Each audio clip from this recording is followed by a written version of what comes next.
Hello students, good morning everyone. हाँ जी प्यारे विद्यार्थियों, ਅਸੀਂ ਲੈਂਗੁਏਜ ਬੁੱਕ ਦਾ 3rd ਚੈਪਟਰ ਅੱਖਰ ਜਾਂ ਵਰਨ ਬਾਰੇ ਫਸਟ ਵੀਡੀਓ ਵਿੱਚ ਪੜ੍ਹਿਆ ਸੀ ਕਿ ਅੱਖਰ ਜਾਂ ਵਰਨ ਕੀ ਹੁੰਦੇ ਹਨ। ਅੱਖਰ ਜਾਂ ਵਰਨ ਅਸੀਂ ਕਿਸੇ ਵੀ ਭਾਸ਼ਾ ਨੂੰ ਲਿਖਤੀ ਰੂਪ ਦੇਣ ਲਈ ਕੁਝ ਚਿੰਨ੍ਹਾਂ ਦੀ ਲੋੜ ਪੈਂਦੀ ਹੈ ਤਾਂ ਉਹ ਚਿੰਨ੍ਹ ਉਸ ਭਾਸ਼ਾ ਦੀ ਅੱਖਰ ਜਾਂ ਵਰਨ ਅਖਵਾਉਂਦੇ ਹਨ। ਉਸ ਤੋਂ ਬਾਅਦ ਸੀ ਅੱਖਰ ਜਾਂ ਵਰਨ ਕਿ ਸਾਡੀ ਪੰਜਾਬੀ ਵਰਨਮਾਲਾ ਵਿੱਚ ਵਰਨਮਾਲਾ ਕੀ ਹੁੰਦੀ ਹੈ ਕਿ ਗੁਰਮੁਖੀ ਲਿਪੀ ਦੇ ਜੋ 41 ਅੱਖਰ ਨੇ ਉਹਨਾਂ ਨੂੰ ਜਦੋਂ ਨਿਸ਼ਚਿਤ ਤਰਤੀਬ ਦੇ ਵਿੱਚ ਲਿਖਿਆ ਜਾਂਦਾ ਹੈ ਤਾਂ ਵਰਨਮਾਲਾ ਬਣ ਜਾਂਦੀ ਹੈ। ਗੁਰਮੁਖੀ ਲਿਪੀ ਦੇ 41 ਅੱਖਰਾਂ ਨੂੰ ਜਦੋਂ ਅਸੀਂ ਕਿਸੇ ਵਿਸ਼ੇਸ਼ ਤਰਤੀਬ ਦੇ ਵਿੱਚ ਇੱਕ ਪ੍ਰੋਪਰ ਵੇ ਨਾਲ ਸੀਕੁਐਂਸ ਵਿੱਚ ਲਿਖਦੇ ਹਾਂ ਤਾਂ ਉਸ ਨੂੰ ਅਸੀਂ ਵਰਨਮਾਲਾ ਕਹਿੰਦੇ ਹਾਂ। ਵਰਨਮਾਲਾ ਨੂੰ 8 ਵਰਗਾਂ ਵਿੱਚ ਵੰਡਿਆ ਜਾਂਦਾ ਹੈ। ਮੁੱਖ ਵਰਗ, ਕ ਵਰਗ, ਚ ਵਰਗ, ਟ ਵਰਗ, ਤ ਵਰਗ, ਪ ਵਰਗ, ਅੰਤਿਮ ਵਰਗ ਅਤੇ ਨਵੀਨ ਵਰਗ। ਉਸ ਤੋਂ ਬਾਅਦ ਅਸੀਂ ਪੜ੍ਹਿਆ ਸੀ ਲਿਪੀ ਬਾਰੇ ਕਿ ਲਿਪੀ ਕੀ ਹੁੰਦੀ ਹੈ। ਕਿਸੇ ਵੀ ਭਾਸ਼ਾ ਨੂੰ ਲਿਖਤੀ ਰੂਪ ਦੇਣ ਲਈ ਜਿਹੜੇ ਅੱਖਰ ਵਰਤੇ ਜਾਂਦੇ ਨੇ ਉਹ ਉਸ ਭਾਸ਼ਾ ਦੀ, ਉਸ ਬੋਲੀ ਦੀ ਲਿਪੀ ਅਖਵਾਉਂਦੇ ਨੇ। ਤਾਂ ਹਰ ਇੱਕ ਭਾਸ਼ਾ ਦੀ ਆਪਣੀ ਆਪਣੀ ਲਿਪੀ ਹੁੰਦੀ ਹੈ। ਸਾਡੀਆਂ 3 ਭਾਸ਼ਾਵਾਂ ਨੇ, ਪੰਜਾਬੀ, ਹਿੰਦੀ ਅਤੇ ਅੰਗਰੇਜ਼ੀ। ਤਿੰਨਾਂ ਦੀਆਂ ਆਪਣੀਆਂ ਆਪਣੀਆਂ ਵੱਖਰੀਆਂ ਲਿਪੀਆਂ ਹਨ। ਪੰਜਾਬੀ ਭਾਸ਼ਾ ਦੀ ਲਿਪੀ ਦਾ ਨਾਮ ਗੁਰਮੁਖੀ ਹੈ। ਹਿੰਦੀ ਭਾਸ਼ਾ ਦੀ ਲਿਪੀ ਦਾ ਨਾਮ ਦੇਵਨਾਗਰੀ ਹੈ। ਅੰਗਰੇਜ਼ੀ ਭਾਸ਼ਾ ਦੀ ਲਿਪੀ ਦਾ ਨਾਮ ਰੋਮਨ ਹੈ। ਉਸ ਤੋਂ ਬਾਅਦ ਅਸੀਂ ਪੜ੍ਹਿਆ ਸੀ ਅੱਖਰ ਜਾਂ ਵਰਨ ਦੀਆਂ ਕਿਸਮਾਂ।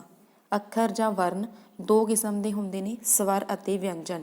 ਸਵਰ ਕੀ ਹੁੰਦੇ ਨੇ ਕਿ ਜਦੋਂ ਅਸੀਂ ਅੱਖਰਾਂ ਦਾ ਉਚਾਰਨ ਕਰਦੇ ਹਾਂ ਤਾਂ ਉਸ ਸਮੇਂ ਸਾਨੂੰ ਕਿਸੇ ਹੋਰ ਸਵਰ ਦੀ, ਕਿਸੇ ਹੋਰ ਅੱਖਰ ਦੀ ਸਹਾਇਤਾ ਦੀ ਲੋੜ ਨਹੀਂ ਪੈਂਦੀ। ਅਸੀਂ ਸਾਹ ਮੂੰਹ ਵਿੱਚੋਂ ਆਸਾਨੀ ਨਾਲ ਬਾਹਰ ਕੱਢਦੇ ਹਾਂ, ਉਸ ਨੂੰ ਅਸੀਂ ਸਵਰ ਕਹਿੰਦੇ ਹਾਂ। ਸਾਡੀ ਪੰਜਾਬੀ ਵਰਨਮਾਲਾ ਦੇ 3 ਮੁੱਖ ਸਵਰ ਨੇ, ਊੜਾ, ਐੜਾ ਅਤੇ ਈੜੀ।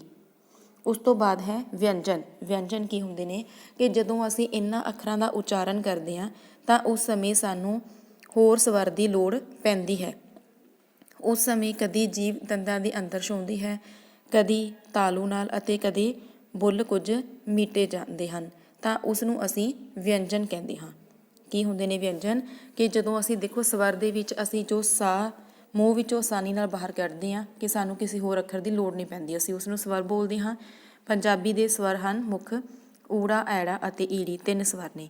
ਵਿਅੰਜਨ ਕਿ ਜਿਨ੍ਹਾਂ ਅੱਖਰਾਂ ਦਾ ਅਸੀਂ ਉਚਾਰਨ ਕਰਨ ਸਮੇਂ ਕਿਸੇ ਹੋਰ ਸਵਰ ਦੀ ਸਾਨੂੰ ਲੋੜ ਪੈਂਦੀ ਹੈ, ਸਹਾਇਤਾ ਦੀ ਲੋੜ ਪੈਂਦੀ ਹੈ, ਜਾਂ ਕਦੀ ਜੀਭ ਤਾਲੂ ਨੂੰ ਛਾਉਂਦੀ ਹੈ, ਕਦੇ ਤਾਲੂ ਨਾਲ ਅਤੇ ਕਦੇ ਬੁੱਲ ਕੁਝ ਮੀਟੇ ਜਾਂਦੇ ਨੇ ਤਾਂ ਉਸ ਨੂੰ ਵਿਅੰਜਨ ਕਹਿੰਦੇ ਹਨ। ਸਾਡੀ ਵਰਨਮਾਲਾ ਵਿੱਚ ਵਿਅੰਜਨ ਸੱਸਾ ਤੋਂ ਰਾੜਾ ਤੱਕ ਹਨ। 38 ਵਿਅੰਜਨ, 3 ਸਵਰ ਹਨ।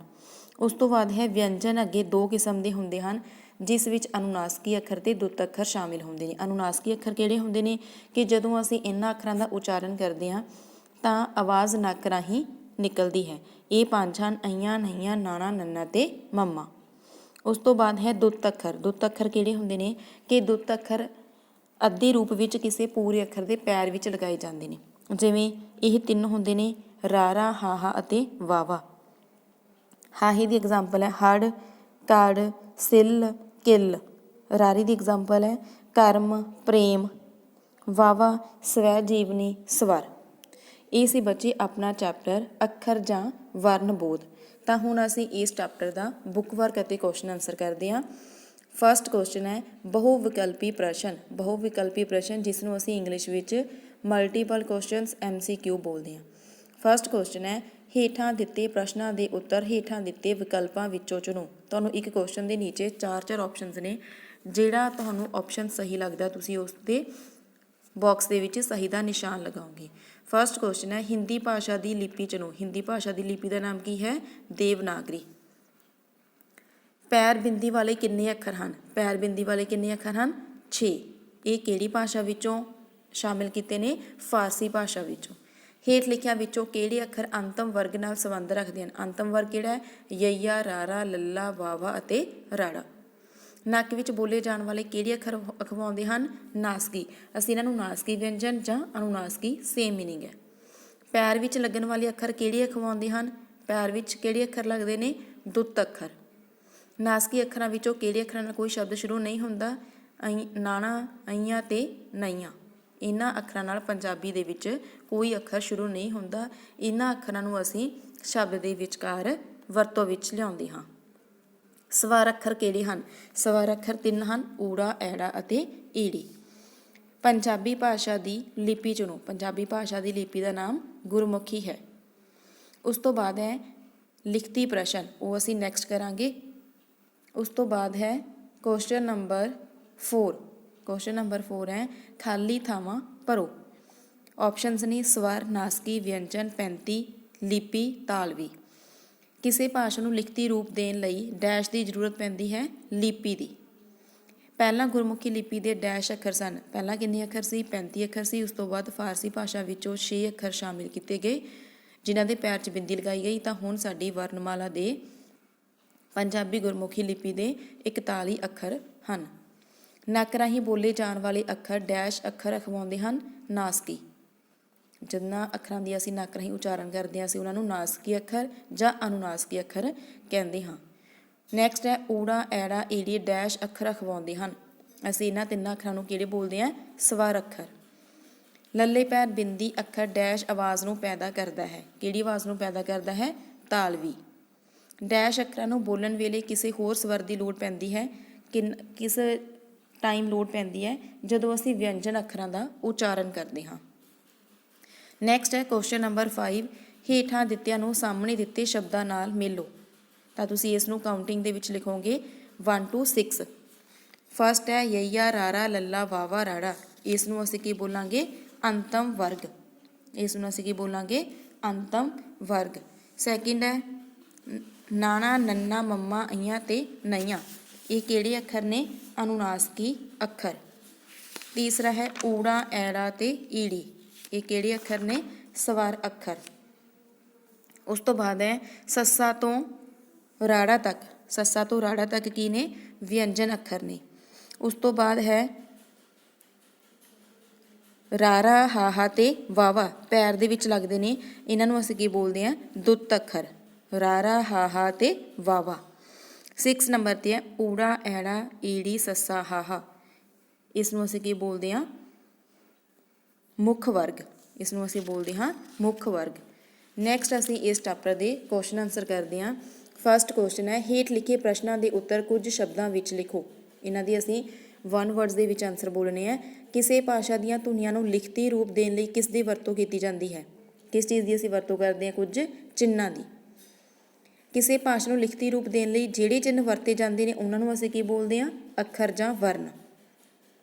ਪੰਜਾਬੀ ਭਾਸ਼ਾ ਦੀ ਲਿਪੀ ਦਾ ਨਾਮ ਕੀ ਹੈ? ਗੁਰਮੁਖੀ। ਗੁਰਮੁਖੀ ਲਿਪੀ ਦੇ ਕਿੰਨੇ ਅੱਖਰ ਹਨ? 41 41। ਹਿੰਦੀ ਭਾਸ਼ਾ ਦੀ ਲਿਪੀ ਦਾ ਨਾਮ ਕੀ ਹੈ? ਦੇਵਨਾਗਰੀ। ਬਾਈ ਮਿਸਟੇਕ ਹੈ ਇੱਥੇ ਬੱਚੇ, ਦੇਵਨਾਗਰੀ। ਨੰਨੀ ਥਾਂ 'ਤੇ ਰਾਰਾ। ਅੰਗਰੇਜ਼ੀ ਭਾਸ਼ਾ ਦੀ ਲਿਪੀ ਕਿਹੜੀ ਹੈ? ਰੋਮਨ। ਅੰਗਰੇਜ਼ੀ ਭਾਸ਼ਾ ਦੀ ਲਿਪੀ ਦਾ ਨਾਮ ਰੋਮਨ ਹੈ। ਕਿਹੜੀ ਭਾਸ਼ਾ ਦੇ ਸ਼ਬਦਾਂ ਨੂੰ ਲਿਖਣ ਲਈ ਪੈਰ ਬਿੰਦੀ ਲਾਈ ਜਾਂਦੀ ਹੈ? ਉਰਦੂ ਤੇ ਫਾਰਸੀ। ਕਿਹੜੇ ਅੱਖਰਾਂ ਨੂੰ ਬੋਲਣ ਵੇਲੇ ਸਾਹ ਨਹੀਂ ਅਟਕਦਾ? ਸਵਰ। ਵਿਅੰਜਨ ਅੱਖਰਾਂ ਨੂੰ ਬੋਲਣ ਵੇਲੇ ਸਾਹ ਕਿਸ ਨਾਲ ਟਕਰਾਉਂਦਾ ਹੈ? ਕਦੀ ਜੀਭ ਨਾਲ, ਤਾਲੂ ਅਤੇ ਦੰਦਾਂ ਨਾਲ। ਅਨੁਨਾਸਕ ਅੱਖਰ ਕਿਹੜੇ ਕਿਹੜੇ ਹਨ? ਕਿਹੜੇ ਹਨ? 5 ਨੇ ਜਿਨ੍ਹਾਂ ਦਾ ਉਚਾਰਨ ਕਰਨ ਸਮੇਂ ਆਵਾਜ਼ ਨੱਕ ਰਾਹੀਂ ਨਿਕਲਦੀ ਹੈ। ਅਈਆਂ, ਨਈਆਂ, ਨਾਣਾ, ਨੰਨਾ ਤੇ ਮੰਮਾ। ਮੰਮਾ। ਦੁੱਤ ਅੱਖਰ ਕਿਹੜੇ ਕਿਹੜੇ ਹਨ? ਦੁੱਤ ਅੱਖਰ ਕਿਹੜੇ ਹਨ?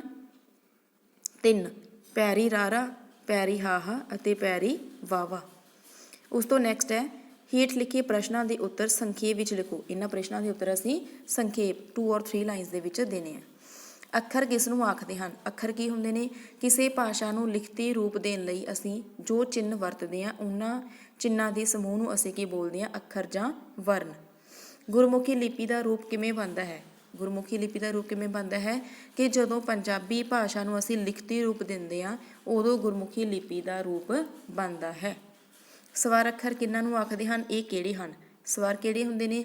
ਜਿਹੜੇ ਅੱਖਰ ਕਿਸੇ ਹੋਰ ਸਵਰ ਦੀ ਸਹਾਇਤਾ ਤੋਂ ਬਿਨਾਂ ਹੀ ਬੋਲੇ ਜਾ ਸਕਣ ਜਾਂ ਉਹਨਾਂ ਦੇ ਉਚਾਰਨ ਵੇਲੇ ਸਾਹ ਮੂੰਹ ਦੇ ਕਿਸੇ ਅੰਗ ਨਾਲ ਟਕਰਾਏ ਬਗੈਰ ਮੂੰਹ ਵਿੱਚੋਂ ਬਾਹਰ ਨਿਕਲ ਜਾਵੇ ਤਾਂ ਅਸੀਂ ਉਸਨੂੰ ਸਵਰ ਅੱਖਰ ਕਹਿੰਦੇ ਹਾਂ। ਇਹ ਸਵਰ ਅੱਖਰ ਕਿਹੜੇ ਨੇ? 3 ਹਨ, ਊੜਾ, ਐੜਾ ਅਤੇ ਈੜੀ। ਨੈਕਸਟ ਕੁਐਸਚਨ ਹੈ ਵਿਅੰਜਨ ਅੱਖਰ ਕਿਹਨਾਂ ਨੂੰ ਆਖਦੇ ਹਨ? ਇਹ ਕਿਹੜੇ ਕਿਹੜੇ ਹਨ? ਵਿਅੰਜਨ ਅੱਖਰ ਕਿਹੜੇ ਨੇ? ਵਿਅੰਜਨ ਅੱਖਰ ਕਿਹੜੇ ਹਨ?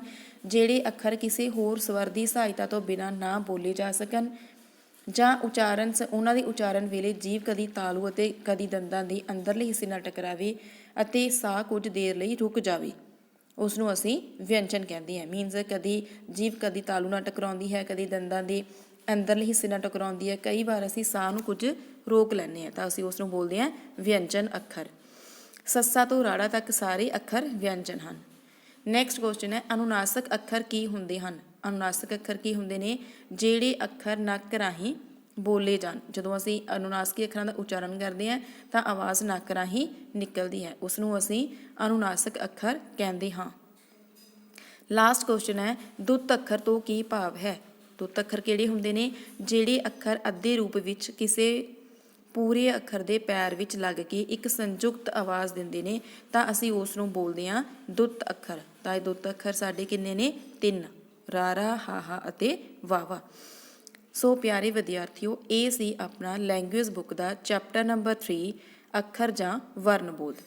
ਇਸ ਵੀਡੀਓ ਵਿੱਚ ਚੈਪਟਰ ਨੰਬਰ 3 ਅੱਖਰ ਜਾਂ ਵਰਨਬੋਧ ਦਾ ਬੁੱਕ ਵਰਕ ਅਤੇ ਕੁਐਸਚਨ ਆਨਸਰ ਹਨ। Thank you.